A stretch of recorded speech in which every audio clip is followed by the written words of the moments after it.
I just spent the day out with a friend. Had a great time. I'm headed home. There are two ways I can take to my house coming from the side of town that I was on. I figured, okay, I'm just going to take my regular way home. Take that way all the time, all the time. Immediately, as I get off the freeway, I have a thought that tells me, take the other way home, Sam. Now, why am I going to do that? I'm thinking this to myself. Why would I take that way home? I don't like taking that way. I'm going to go the way that I usually take because what I just heard in my head doesn't make sense to me. So I continue on my route home and I come upon stopped traffic.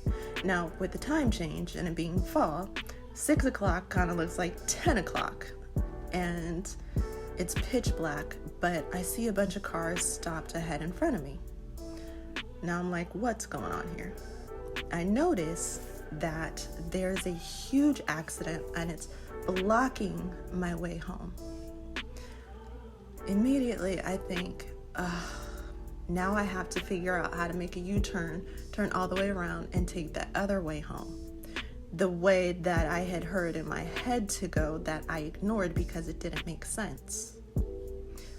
As I go through all the traffic and turn around and go the other way home, I realize God speaks to us and we just ignore it because we're thinking what I just heard doesn't make sense, so why am I going to go with what I just heard?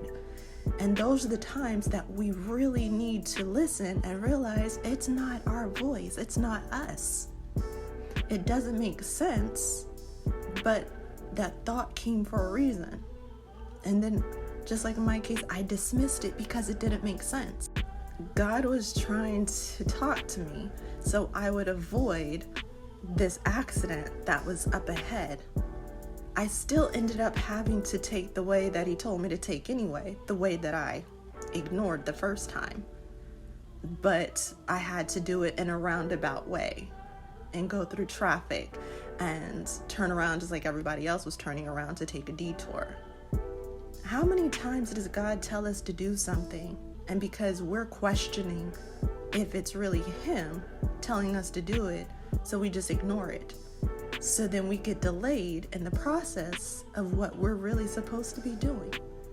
So I could have just gone the way that he told me to go and got home quicker than going about it doing it my way, getting stuck in that traffic right there at that accident that was blocking my way anyway, making a U-turn, and then going back the other way that I was supposed to go in the first place. We tend to do this in our lives and we question, I'm not hearing from God. How come I'm not hearing from God?